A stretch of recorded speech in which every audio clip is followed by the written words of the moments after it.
ఇక టాలీవుడ్ నటసింహం నందమూరి బాలకృష్ణ వారసుడు నందమూరి మోక్షజ్ఞ సినీ ఇండస్ట్రీలో ఎంట్రీ ఇస్తున్న విషయం తెలిసిందే. ఇక హనుమాన్ మూవీతో ఒక్కసారిగా లైమ్ లైట్లోకి వచ్చిన ప్రశాంత్ వర్మ దర్శకత్వంలో తన డెబ్యూ మూవీ చేస్తున్నాడు మోక్షు. ఇప్పటికే ఆయన బర్త్డే సందర్భంగా అఫీషియల్ అనౌన్స్మెంట్ వచ్చేసింది. సెప్టెంబర్లో మోక్షజ్ఞ ఫస్ట్ లుక్ను రివీల్ చేయగా అదిరిపోయే రెస్పాన్స్ వచ్చింది.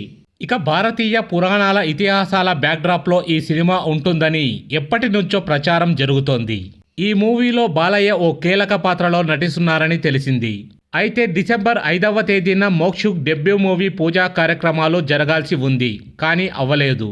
ఇక ఆ సమయంలో పలు రూమర్లు చక్కర్లు కొట్టగా మోక్షజ్ఞ హెల్త్ బాగలేదని, అందుకే పూజా కార్యక్రమాలు జరగలేదని బాలయ్య తెలిపారు. త్వరలోనే జరుగుతాయని చెప్పారు. అయితే మోక్షజ్ఞ రెండో మూవీ ఫిక్స్ అయినట్టుగా కొద్ది రోజులుగా జోరుగా ప్రచారం జరుగుతోంది. ఎలాంటి ప్రకటన రాకపోయేసరికి నిజమేనని చెబుతున్నారు నెటిజన్స్.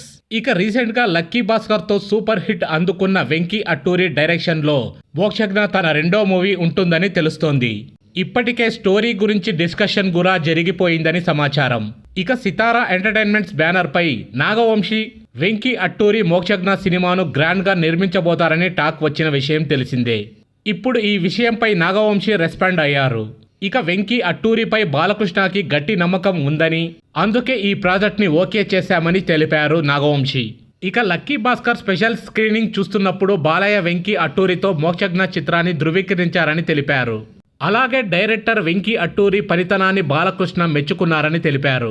ఇక వెంకీ టేకింగ్ పై తనకి ఎలాంటి డౌట్ లేదని బాలకృష్ణ చెప్పినట్టు నాగవంశీ పేర్కొన్నారు. ఇక మోక్షజ్ఞ కూడా వివిధ జోనర్లలో చిత్రాలు చేయాలని ఆసక్తితో ఉన్నట్టు తెలిపారు.